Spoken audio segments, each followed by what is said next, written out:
rendre nos prières efficaces, nous traitons les choses qui rendent nos prières inefficaces. Alléluia. Qui font entrave à nos prières. Et un des textes de base de notre enseignement, c'est celui de Ésaïe chapitre 59 à partir du verset 1, où Jésus dit, où Dieu dit, pardon, non, la main de l'Éternel n'est pas courte pour sauver, ses oreilles ne sont pas dures pour entendre, mais ce sont vos crimes, ce sont vos péchés qui mettent une séparation entre vous et votre Dieu et qui l'empêchent de vous écouter. Amen. Donc le Seigneur nous montre clairement qu'il y a des fois, on fait monter vers Dieu des prières, mais ces prières-là, soit n'atteignent pas Dieu, ou quelquefois même Dieu les entend, mais sa main n'arrive pas jusqu'à nous pour pouvoir résoudre notre problème.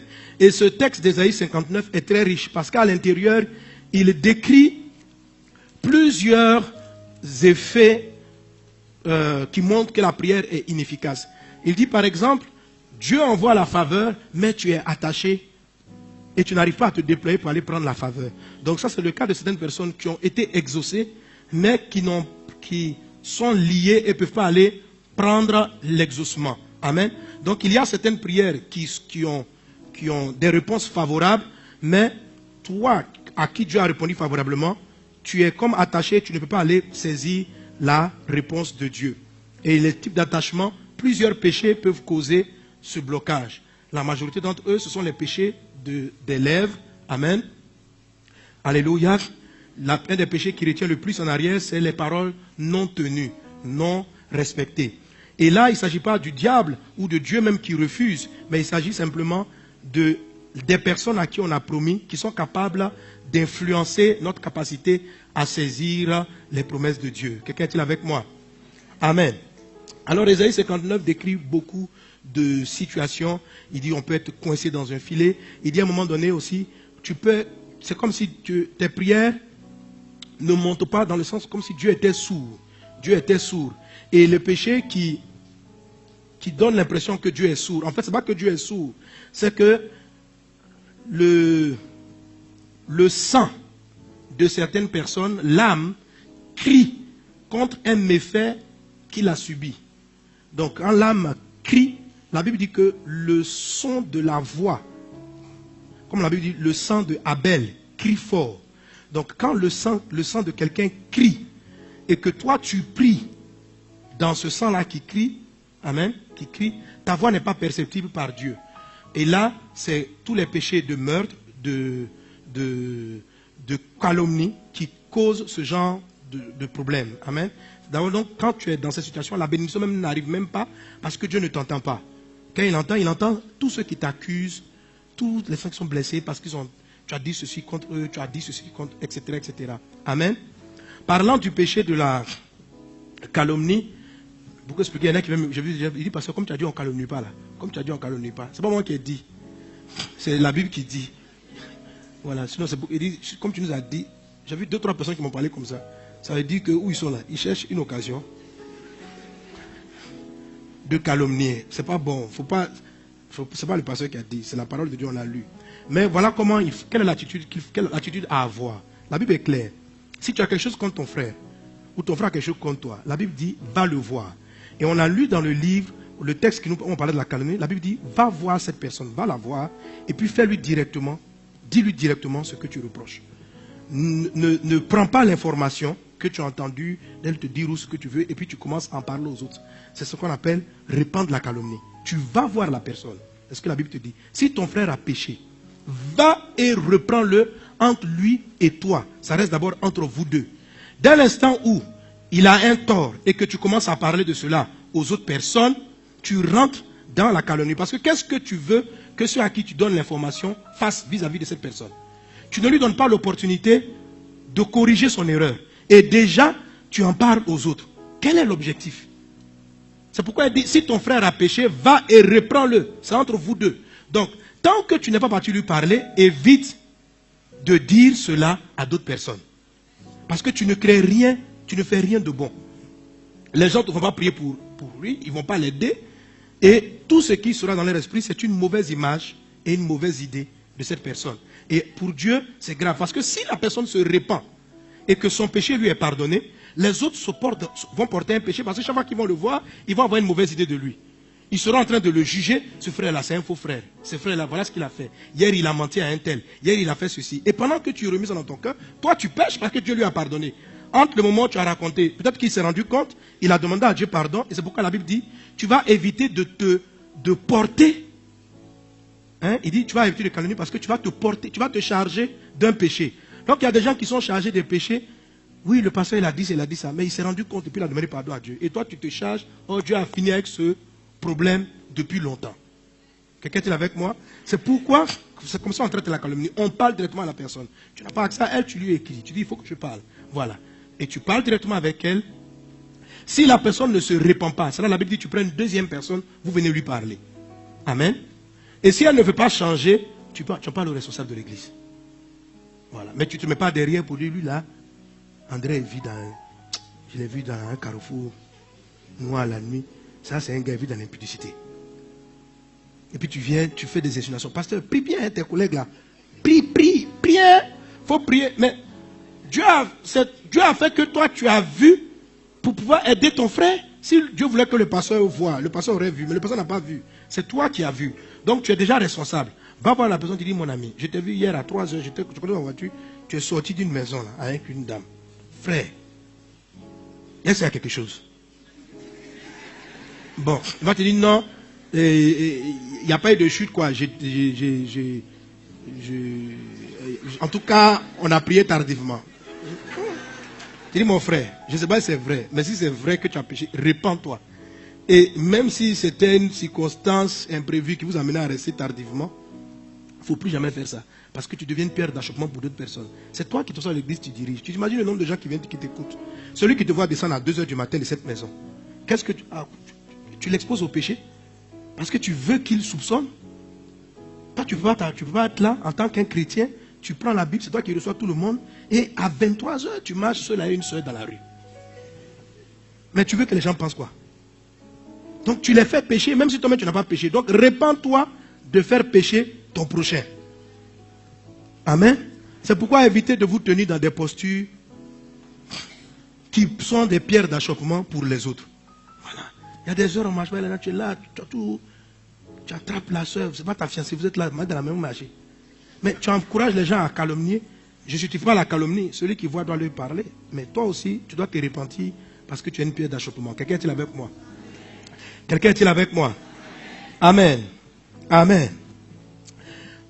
Toujours dans les péchés du corps, ça veut dire de l'être extérieur. Comme je l'ai dit dimanche dernier, j'ai introduit cela au premier culte, mais pas aux autres cultes, toucher ce que j'appelle les péchés de sexe ou les péchés du sexe.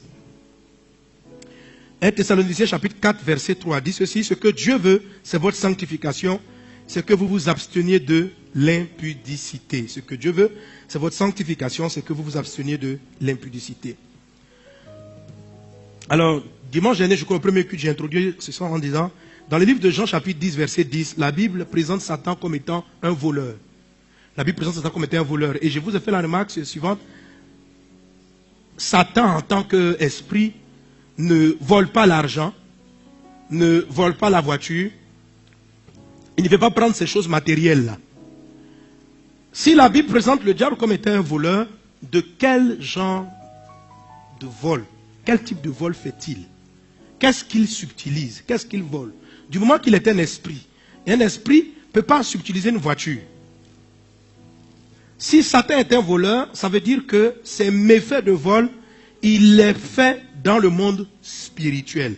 C'est-à-dire que spirituellement, les humains transportent certaines choses que Satan peut subtiliser. Est-ce qu'on est ensemble? Est-ce qu'on est ensemble?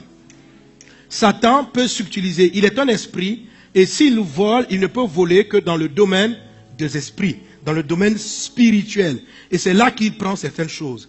Et je vous assure, ce genre de vol-là est beaucoup plus dangereux que le vol physique. C'est beaucoup plus dangereux. Et pourquoi Jésus a dit ceci? Ne vous attachez pas à la matière que la rouille peut détruire, les voleurs physiques peuvent prendre. Mais il dit il y a des choses qui sont éternelles. Quand Dieu a appelé Jacob, son père l'a béni. Isaac a béni Jacob. Et les bénédictions qu'il lui a données étaient juste des bénédictions en parole. Il dit ceci, tu vas prospérer, la terre te sera favorable. Vous me suivez? Si vous lisez le texte qui parle de la bénédiction de Jacob, la terre te sera favorable. Il dit, je te donne la victoire sur tes ennemis. Ce que tu sèmes va pousser. Juste tes paroles. Quand Ésaü s'est rendu compte que son frère avait pris sa bénédiction à sa place, Ésaü a voulu tuer son frère. Et Jacob a quitté la maison sans le matériel. Parce que leur papa Isaac était extrêmement riche. Il avait beaucoup de chameaux, des chevaux, des serviteurs. Donc, l'héritage matériel est resté dans la main d'Ésaü. Mais Jacob a quitté la maison avec la faveur spirituelle. Sur son chemin, il va se dresser des ennemis, comme son oncle Laban. Mais c'est comme si chaque fois qu'on combattait Jacob, ça se transformait toujours en sa faveur. Alléluia. Ça ne veut pas dire que vous n'aurez pas d'adversité, mais il y avait comme une grâce qui accompagnait Jacob. On l'avait prophétisé qu'il allait prospérer. Il avait reçu la bénédiction de la prospérité. Et malgré qu'il était exploité par son patron c'était Laban. Malgré l'exploitation dont il était victime de la part de Laban, Jacob a prospéré. Jacob a prospéré. Écoutez mes amis, la vie est pleine d'embûches et des gens vont vous combattre. Mais quand vous naissez, Dieu déclare sur vos vies certaines paroles qui fait que même malgré même les adversités des méchants que vous rencontrez dans votre route, vous allez prospérer.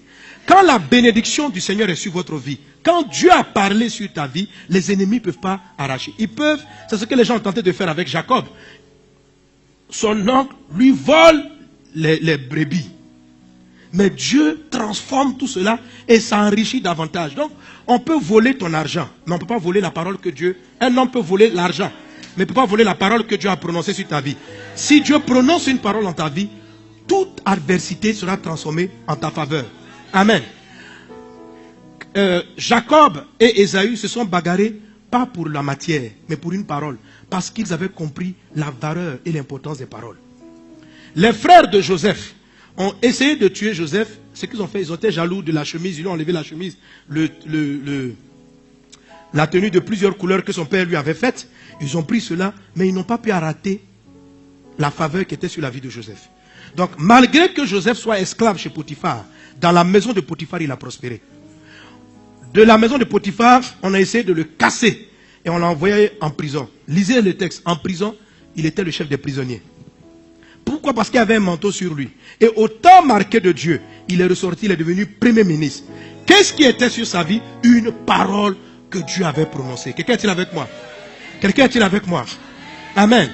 Les hommes vont attaquer ce qu'ils voient. Mais Satan a compris une chose, c'est qu'il ne ça sert à rien de s'acharner contre la matière.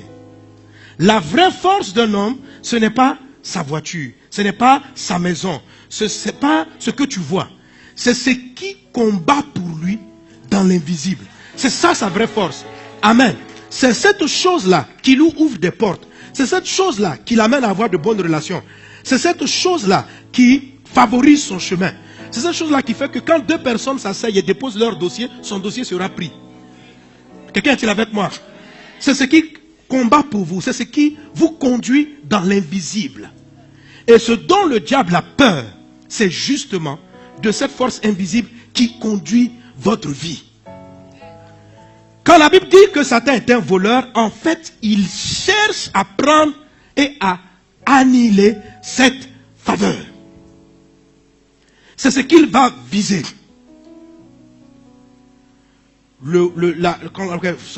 La Bible définit Satan comme étant un voleur. Le vol qu'il fait, c'est cette chose-là qu'il prend. Cette grâce invisible transporte beaucoup de choses. Elle transporte le chemin de votre destin. Elle transporte la vigueur pour triompher de vos adversaires. Alléluia. Alléluia. Quelqu'un est-il avec moi? Quelqu'un est-il avec moi? Donnez un bon amen à Jésus. Donnez un bon amen à Jésus. Amen. Amen. Alors le diable s'est rendu compte d'une chose. C'est que Dieu, pour permettre à une personne d'entrer dans son destin, pour permettre à une personne d'accomplir sa destinée, a dit une chose à la création de l'homme. Il a dit, il n'est pas bon que l'homme soit seul. Je vais lui faire une aide qui soit son vis-à-vis. Et il a créé donc la femme. Et il a dit que les deux unis, il dit, les deux devenant une seule chair, amen, sont à même d'aller beaucoup plus puissamment, d'aller beaucoup plus fortement. De sorte que si un faiblit, l'autre aussi le relève. Deux valent mieux qu'un. Quand un tombe, l'autre le relève, dit la parole de Dieu dans le livre d'Ecclésiaste. Est-ce qu'on est ensemble? Est-ce qu'on est ensemble? Donc, Dieu va créer le mariage et Dieu va faire en sorte que la vision, la destinée, la grâce que transporte une personne soit communiquée à son conjoint. Amen. De sorte que les deux aient le même esprit, la même force, la même vigueur pour réaliser un objectif. Donc, que cet héritage ou cette force soit communiqué au travers de ce qu'on appelle les rapports intimes ou les rapports sexuels. Il y a de la vie qui circule lorsqu'un homme va vers une femme va vers un homme. Il y a de la vie. Regardez simplement le résultat des rapports intimes. Ça donne des enfants. Ça donne des bébés. Quand vous voyez un enfant, vous imaginez toute l'énergie qui est déployée pour qu'il ait été créé. Il est petit, il est intelligent. Il va faire croître l'intelligence. Vous imaginez toute cette puissance qui est dans votre enfant en train de sauter. Elle était cachée dans vos reins. Quand tu vois l'enfant qui raisonne et puis qui résout les problèmes mathématiques, qui parle, le langage était en toi. La capacité de parler, la capacité d'entendre, la capacité de se mouvoir. Tout ce que l'enfant fera était caché en toi. Tu vois l'énergie? Est-ce que tu vois cette énergie de vie là? Comment elle est puissante? On ne peut pas fabriquer un homme dans un laboratoire comme ça. La vie est dans tes reins, dans tes entrailles. Et elle fabrique un individu. C'est énorme. Donc, c'est de l'énergie, c'est de la grâce, c'est de la force en puissance. La Bible dit ceci, que quand Abraham a fait une offrande à Melchisédek, Lévi qui était dans ses reins a aussi fait l'offrande. Vous me suivez? C'est très fort. Lévi qui était dans ses reins a aussi fait l'offrande. Quelqu'un est-il avec moi? Il a aussi fait l'offrande. Donc, les rapports intimes sont très puissants. Donc, Satan ayant compris que... Parce qu'il ne sait pas comment attaquer l'héritage. Mais il a vu qu'il y avait transfert de vigueur, de force avec le conjoint. Alors, il va monter un subterfuge, essayer de capturer, de subtiliser ta grâce, ta faveur, ta vigueur au travers de l'impudicité, de l'adultère, de la masturbation et de toutes sortes de péchés de sexe. Satan va travailler pour que dans la vie, tu tombes dans le péché d'impudicité et d'adultère. Mais vous savez, comme ce sont des choses qu'on ne voit pas, quand tu as fini avec donc l'impudicité, tu n'as pas l'impression que quelque chose a changé. Sinon, tu te souviens des bons moments que tu as passés. Tu dis, c'est vrai, Dieu dit que c'est un péché, mais franchement, c'est un péché qui est un peu doux quand même. Hein? Ça là, frère, c'est pas doux. C'est doux, amer. Et tu banalises l'affaire. Parce qu'en fait, ta voiture physique n'a pas disparu. Ta maison n'a pas disparu. Mais tu n'as aucune idée de ce qui vient de partir. Aucune idée. Aucune idée. Et dans la vie, tu vas penser que ce sont des oppositions. Les obstacles vont se dresser. Mais tu n'auras plus de force pour les vaincre. Il y a des problèmes qui surviennent dans ta vie. Dieu savait que ces choses-là allaient survenir. Mais il y a longtemps, tu as balancé ta vigueur ailleurs. Et devant cette adversité, ces problèmes financiers et sociaux, tu n'as aucune solution. Tu dis, mais pasteur, comment on s'en sort? Mais mon frère, tu t'es vidé il y a longtemps. Tu t'es dispersé. En temps normal, Dieu t'aurait donné la solution au problème. En temps normal, tu allais trouver en toi les ressources pour triompher de ce problème. Donc beaucoup de gens sont dans la galère. Il n'arrive pas à triompher de la pauvreté. Dieu savait dans quelle famille tu allais naître. Il savait que tu venais d'un pays pauvre. Mais connaissant l'endroit dans lequel tu venais, il a donné la force. Il dit, je ne permettrai pas à ce qu'une tentation soit au-dessus de tes forces. Ça veut dire quoi? Que la force que Dieu t'a donnée, qui est invisible, est capable de surmonter tous les défis auxquels tu peux être confronté. La famille dans laquelle tu es né, ça peut être un problème parce que les gens n'ont pas les moyens pour te propulser à faire tes études. Mais Dieu dit que tu as un grand destin. Quelle que soit la pression, il dispose pour toi suffisamment de grâce et de faveur pour te donner le triomphe. Ne te fais pas voler ta vigueur. Ne te fais pas voler ta vigueur. Ne te fais pas voler ta vigueur. Il peut prendre non seulement la vigueur, mais il peut prendre aussi l'héritage. L'héritage, c'est la promesse de Dieu pour toi, c'est les moyens que Dieu te donne pour accomplir. L'héritage, c'est différent de la force. C'est ce que ton travail va donner comme résultat, qui t'appartient. Il utilise le détournement et le mauvais usage de cet instrument-là que Dieu a donné à l'homme pour procréer, pour partager la vie, pour partager la vigueur avec son conjoint. Il va utiliser pour disperser tes forces et aller les donner à quelqu'un d'autre. Que ça te plaise ou ça ne te plaise pas, mon frère, c'est la vérité de ce que Dieu a créé. Amen. Tu dis, ah, pasteur, tu gâtes nos affaires. Mais j'arrange, je ne suis pas en train de gâter. Je suis en train de te dire que c'est toi-même qui as gâté ta vie. Mais tu dis, non, mais quand je regarde ma vie, ça va quand même bien. Je suis pas mal. Hein. Regarde, je trompe ma femme, mais bon, ça va. Je suis là, je suis ministre, je suis DG, on m'a fait des nominations. Regarde, je te donne rendez-vous dans quelques années, tu vas voir où tu vas finir. Et puis il faut savoir que tu aurais eu beaucoup plus que ce que tu crois avoir.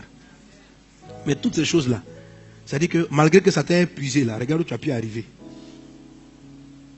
Mais tu vas voir après, vers la fin, comment est-ce qu'il t'a bien. La fin va mal finir. La fin va très mal terminer. Vous allez voir des chefs d'État, des gens qui ont eu des vies dépravées. Il y en a beaucoup. Observez la fin de leur jour et puis après ce qui arrive à leurs enfants. C'est comme si, parce que vous allez voir Sandy, c'est un grand président, il a eu les milliards, il avait l'argent. Moi, il y a quelques années maintenant, une fille d'un ancien chef d'État puissant a écrit, les gens m'ont écrit.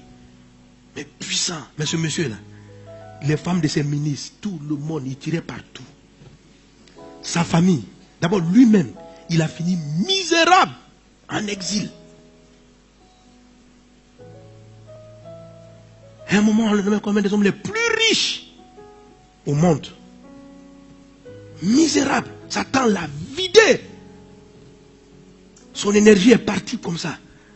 Il n'y a plus de vigueur. Normalement, on dit Abraham a donné l'offrande, a semé l'offrande pour Lévi. Ça dit que la vigueur de Dieu là, elle ne te concerne pas seulement, elle transporte ta famille, tes enfants et ta descendance. Tu traces le sillon pour eux.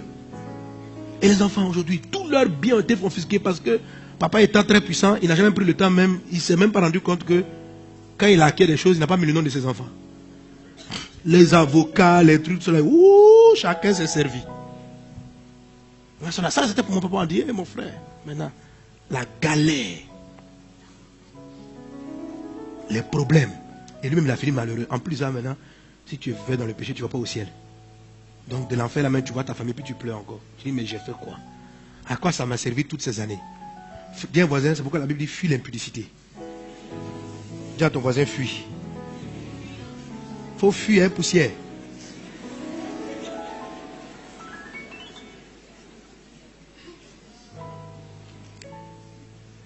Amen. Amen. Amen, amen. Voilà quelques textes qui en parlent. Proverbe chapitre 5. Vous pouvez lire tout le chapitre 5, mais le verset 7, il est dit, et maintenant, mon fils, écoutez-moi, ne vous écartez pas des paroles de ma bouche. Éloigne-toi du chemin qui conduit chez elle, et ne t'approche pas de la porte de sa maison, de peur que tu ne livres ta vigueur à d'autres. Ah, je vous ai souvent lu. Amen. Donc, la Bible dit, en commettant l'adultère ou l'impudicité, tu livres ta vigueur à d'autres. Ta vigueur, c'est ta force. Ta vigueur, c'est ton énergie. Ta vigueur, c'est ta substance. Ta vigueur, c'est quoi? C'est ce que Dieu t'a donné comme énergie, comme puissance pour accomplir ce pourquoi tu es né.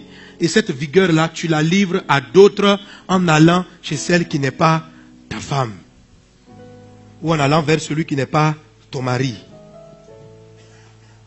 Et le verset 10 dit, de peur que des étrangers ne se rassasient de ton bien. Ça veut dire des étrangers, des gens que tu ne connais même pas. Vous voyez, le texte est très subtil. Il dit, tu es parti vers une femme. On dit de peur qu'elle, on n'a pas dit de peur qu'elle bouffe ton argent. Ça, c'est les maîtresses bizarres, prennent ton argent. Je ne parle pas de ça.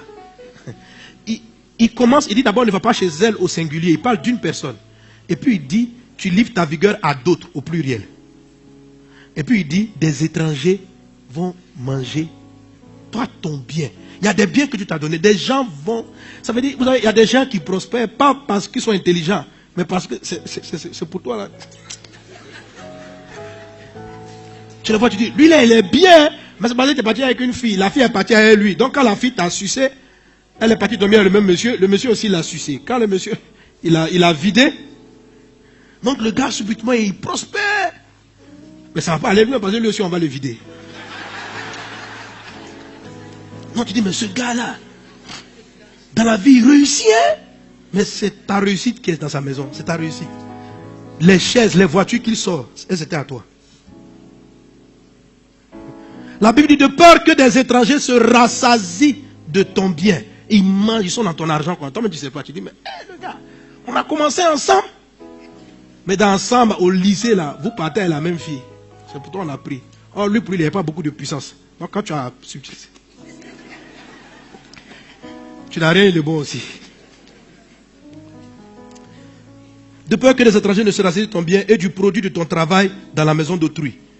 De peur que tu ne gémisses près de ta faim quand ta chair et ton corps se consumeront. C'est ce que je disais tantôt.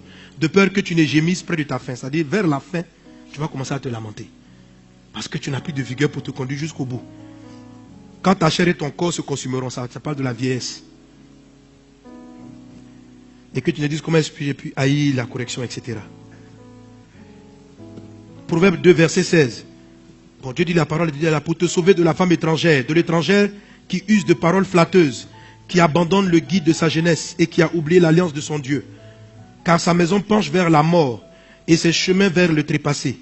Aucun de ceux qui entrent auprès d'elle ne revient, ni n'atteint les sentiers de la vie. Afin que tu marches dans la voie des gens de bien et que tu gardes les sentiers du juste.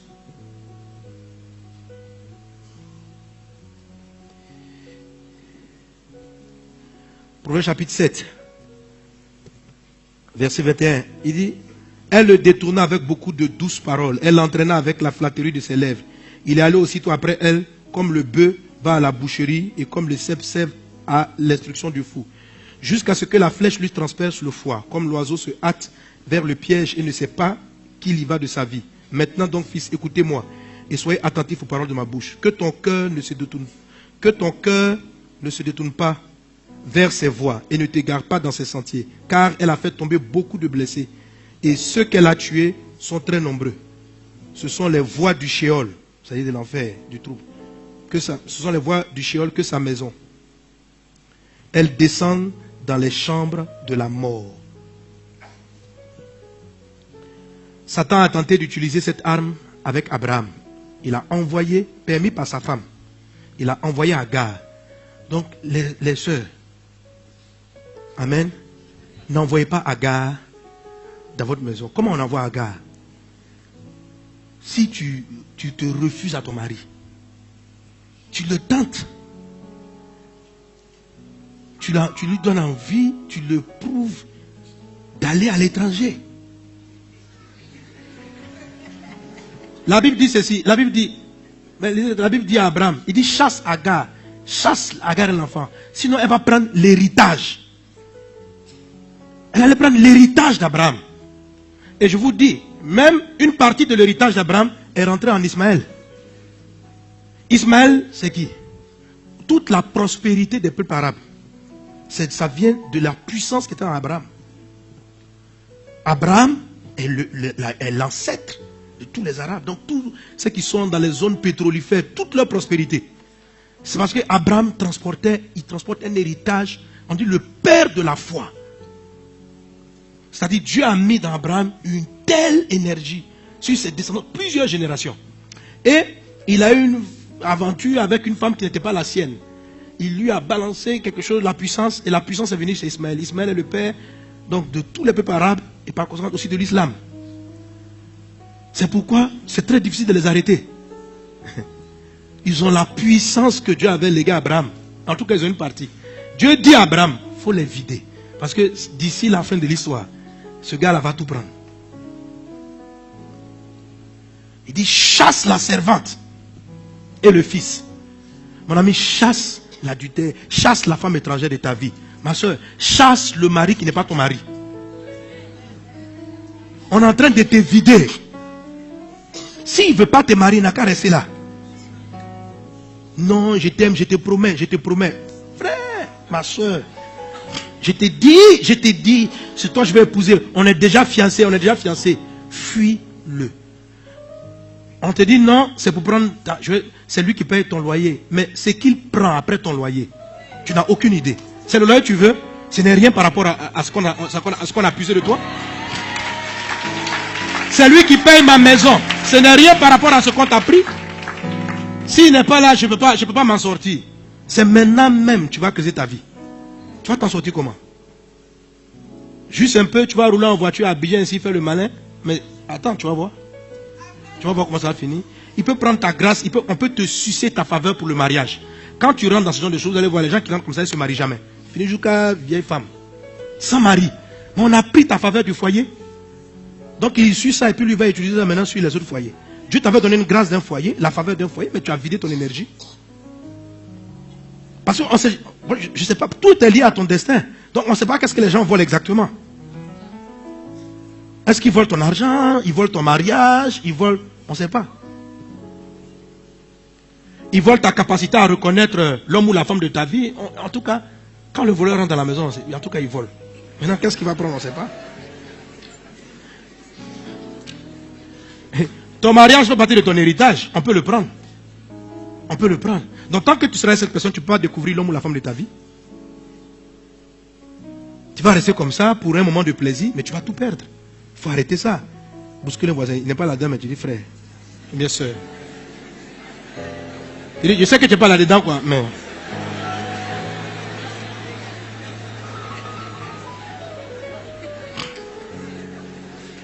Regardez Joseph. Heureusement que Joseph a résisté.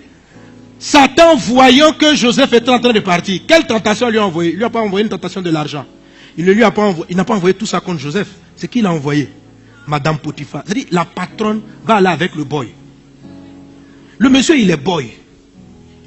Toi, tu as ton mec qui est Potiphar, c'est un boss. Au lieu de faire son adultère avec d'autres ministres, vous remarquez ça? C'est-à-dire, d'autres ministres. Le monsieur, il n'a rien. C'est vous qui les payez. D'ailleurs, vous ne le payez même pas. Le monsieur n'a rien. C'est-à-dire que quand tu le voyais, il n'avait rien. Il était un esclave. Et la patronne, c'est lui qu'elle cherche. Donc, qu'est-ce qu'on a vu?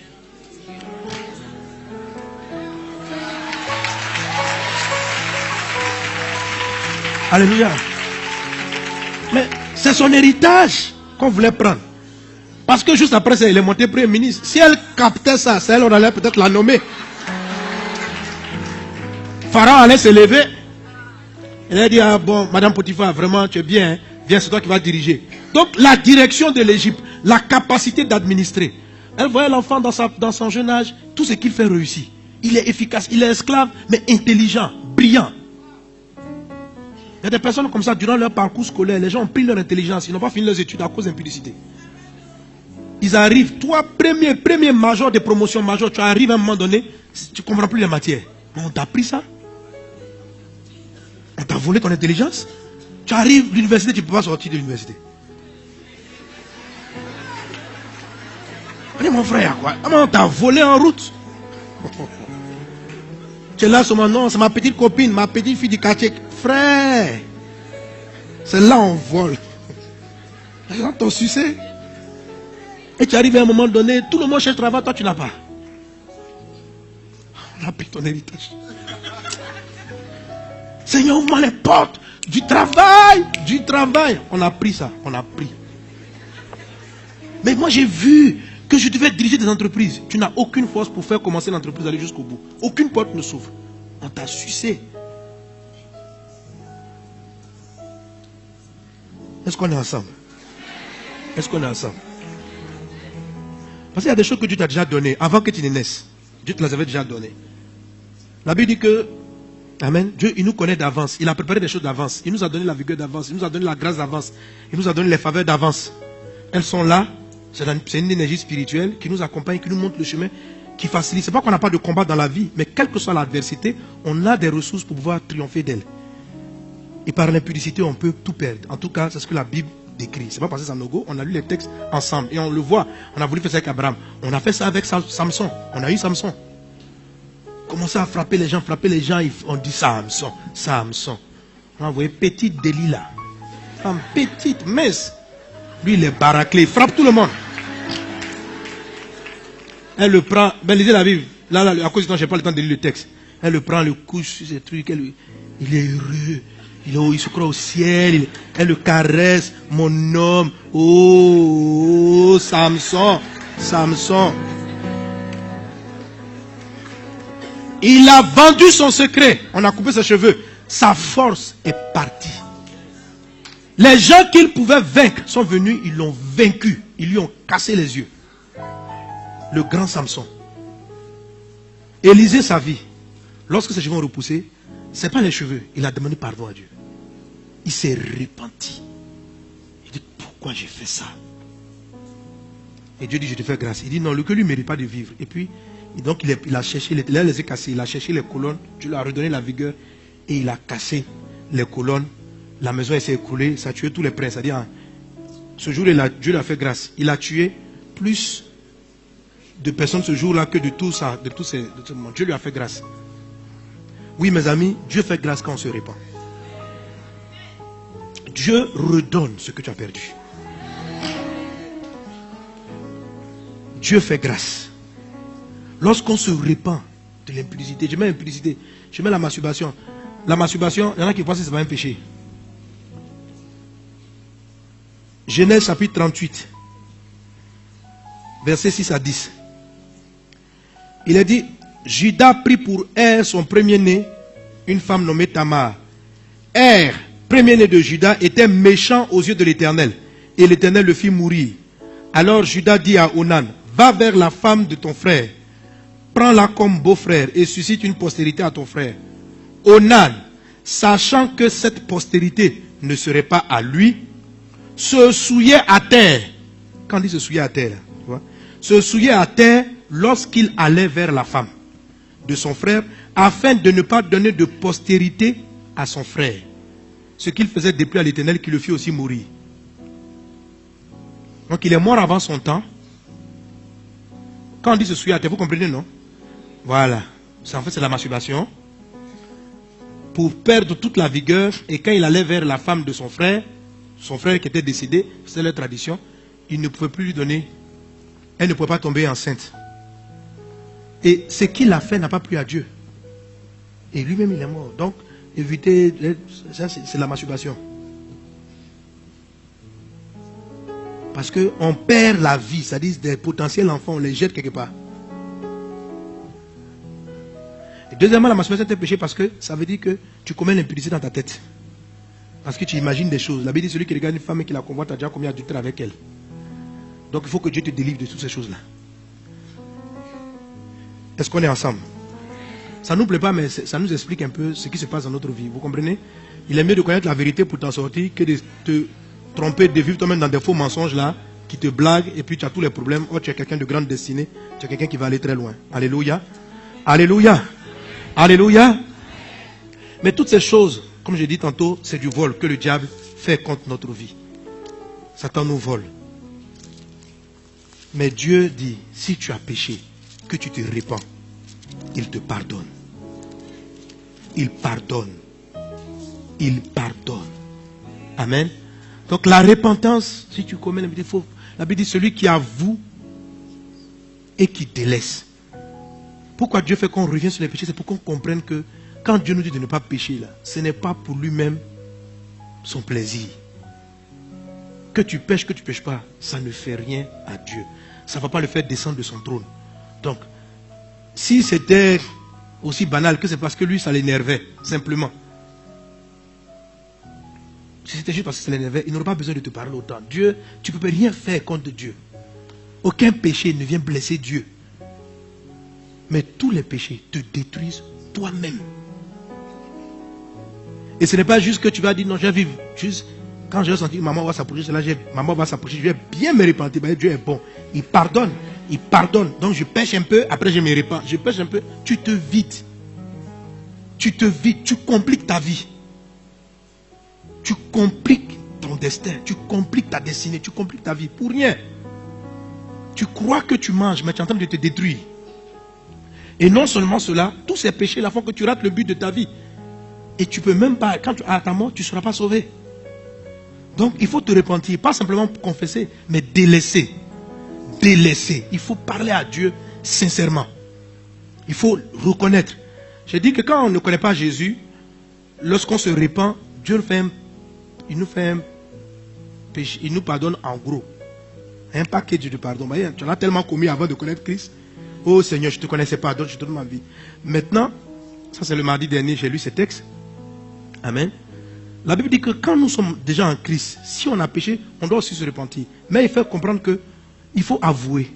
Parce que chaque péché a sa conséquence. Il faut dire ce que tu as fait. Là, ce n'est plus un péché de gros. Amen. L'Esprit te convainc que mon fils, ma fille, ce que tu as fait n'est pas bien. Repens-toi.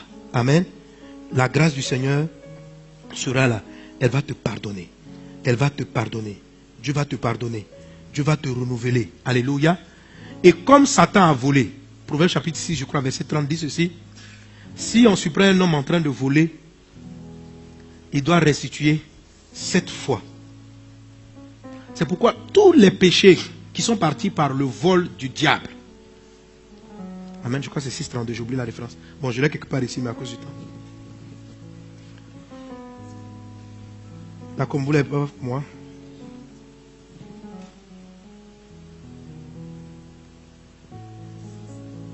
Voilà. Lisons-le ensemble.